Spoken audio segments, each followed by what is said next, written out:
Hello, sewing people of the internet.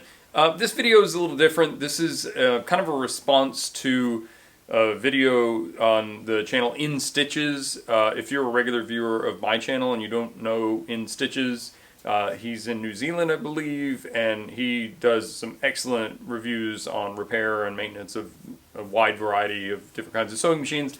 So if you like what I do, you probably will enjoy his channel, so you might want to check it out. On a recent video of his, he was discussing a Bernette 334D overlocker or serger, which is what this is. I don't have the faceplate on it right now, so it doesn't really matter that you can't see that. And I happen to have one of those. And if you follow me on Instagram, you might have seen that the one I have, the plastic gear that drives the loopers, was broken. I'll talk about the plastic gear thing in a minute. And so I commented on the video asking if anyone had had any experience with these metal gears that you can buy on eBay for this machine, because I was thinking about buying it. At the risk of telling too much of a story, the gear was like 40 bucks. This machine essentially cost me nothing, and I didn't really want to spend $40 on a gear if it wasn't worth it or if I wasn't going to be able to replace it. So, long story short, I decided to take the shaft out that the gear rides on, and if I could get it all apart successfully, then I would order the gear, and that's what I did. Anyway, a couple people responded to my comment inquiring about the possibility of a video on how to do this replacement. So this video isn't really going to be a how-to, because unfortunately I actually tried to shoot some footage of the process, and it's mostly footage of my back. So all I can do here is zoom in and show you what needs to come out and generally how to do it and how it goes back together. I had to figure it out. Hopefully this video will make it easier for you to figure out if you're trying to tackle this. I have run the machine. It runs. I have not yet tried to stitch with it, so but I don't know if it worked before I did any of this stuff. So the gear replacement was successful. So let me zoom in and I'll show you what I'm talking about. I have this machine taken apart more than it needs to be to do this job. I've taken all the cover plates off so I can thoroughly lubricate the machine. In order to do this job, you really only need to take off the bottom plate, which I think is just held on by 4 screws. Very easy to do. If you can't figure that part out, stop. Don't go any further, because this is not the job for you. So I mentioned the plastic gear, and I was going to talk about that. Those of you who have watched my channel for a long time already know my position that, I tend to use vintage machines, and I kind of break it down to before 1970, because many machines before 1970 had all metal gears, not all of them, and many machines after 1970 have plastic gears in them. Again, not all of them, but that's a rough guess. And the reason for not wanting to use a machine with plastic gears is that eventually those plastic gears can become brittle and break, and when that happens, some machines can be ruined. If you can't find a replacement gear, if nobody makes anything, then it's done. As luck would have it, this gear was plastic. Still have a piece of it right here. Nylon is probably the correct term.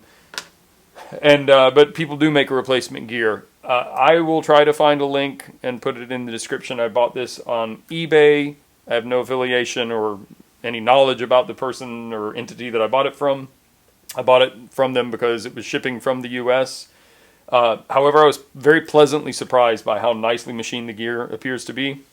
I was not expecting very high quality, but at least to my eye, it looks pretty good. So, all right, so that's how we got here.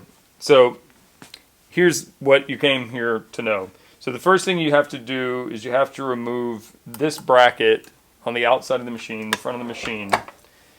And that bracket connects the upper looper to this shaft. So you have to unscrew this screw, this Phillips head screw right here, take off these 2 thread guides and this shaft. You have to loosen this set screw here to take it off, and I think this part, yeah, there's another little set screw here. You have to loosen that, take this part out. So a couple of screws, couple fasteners here, and take that out, disconnect it from the shaft. Depending on the rotation of the machine at the time you're looking at it, it might look like you could just take off this thread guide and get the shaft out, but during the process you're going to be turning stuff, so I would just take that bracket off. It's not very difficult at all. So this is the shaft that we're dealing with, the one with this gear on it. In order to get it out, you'll need to loosen a set screw. I think in stitches we refer to this as a grub screw. Just a small standard screw here. There's one here.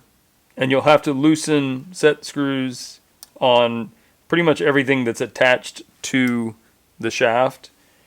And then there's these little, I don't know what to call them, but these extension lobes or something that connect this shaft to the shafts above and below it. So you have to loosen those set screws, and these I'll just go ahead and show you with one because it seems like it's necessary.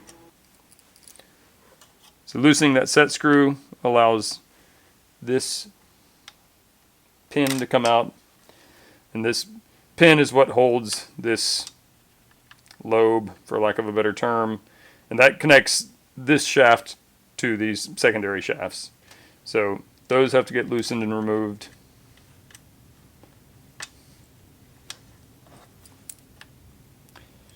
If you're not familiar with working with these set screws, you don't have to take them all the way out. You just need to loosen them enough to loosen their hold on whatever they're attached to.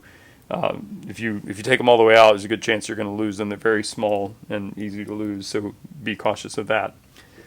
The gear, the replacement gear, has socket head or Allen head set screws. It comes with the wrench.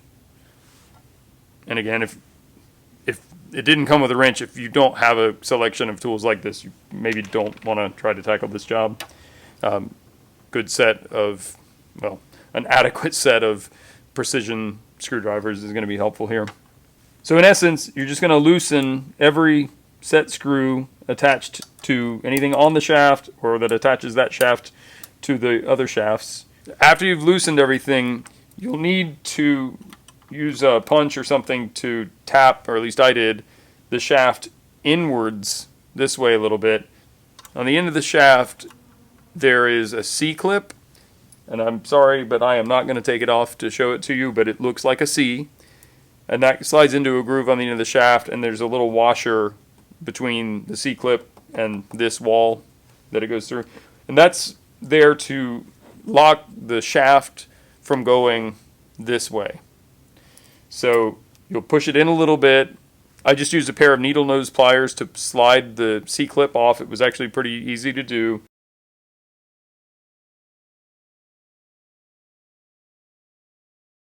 And then you can maneuver the shaft this way to remove it.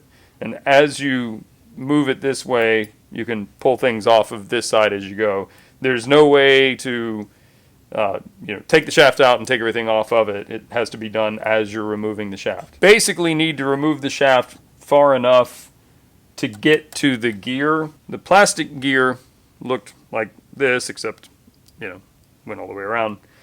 So it was on this kind of brass spindle. You can see how the new gear incorporates the spindle into one piece with the gear. So you need to get the shaft out far enough to get this off, and then get the new gear on, and then put everything back on. I don't remember why at this point. I've been working on this over a period of weeks.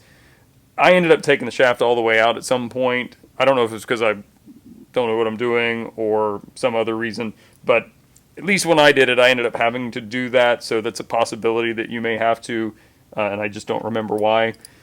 So, but do what I did. If you do, take a photo of it before you take anything apart so that you can refer to that photo and make sure you get everything back in the right order and the right orientation. I had photos and I still got things on wrong a couple of times and had to do it over a couple of times. So once you slide everything back in, again, you'll have to push the shaft out far enough to put the C-clip back on. So you put the little black washer on and the little C-clip on. Tap it back into its position, and then tighten down all the set screws, and you should be good to go. It's relatively simple, but it did take me quite a bit of time, and I don't know, maybe if I had somebody explain this the way I just did, it might have saved me a minute or two. I don't know. But anyway, now you can see that the machine is functioning. Like I said, I've run the machine but not sewn with it, so hopefully it will work. But if you're gonna try to do this, just like I said, take photos, do it slowly, try to avoid stripping any fasteners, try not to lose any of these little set screws. I'm sure you can find replacements, but it probably won't be easy. But other than that, it seemed pretty straightforward. Disconnecting the upper looper and then reconnecting it does not seem to have affected the timing in the machine, or else I just got really, really lucky, but it seems to be in time from what I can tell. So I might be wrong about that. You may have to either time the machine or get it retimed when you get done with this. I don't know. But anyway, that's what I did. I'm sorry. I know many of you would like to have a step-by-step, shot of the process of how to do this. I can't right now, so I'm not taking this back apart for, probably 7 people actually need to see this. So, but in my opinion, if what I just showed you isn't enough to guide you through this process, you should probably just hire somebody to do it, find a shop to do it. This is not very difficult to do. Again, I am not a sewing machine mechanic, so do this on your machine at your own risk. You should definitely follow safety procedures and don't work with the machine plugged in and stuff. But again, I don't know enough to tell you what to do here, but what I did, it was pretty simple, and I think, if you're careful, you should be able to do it too. I hope that helps.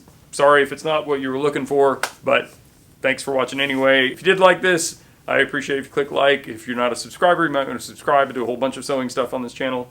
And if you have questions, comments, whatever, post them in the comment section below. Thank you so much for watching. A couple of night herons talking to each other.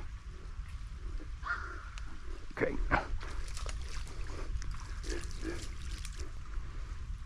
Sorry, little guy.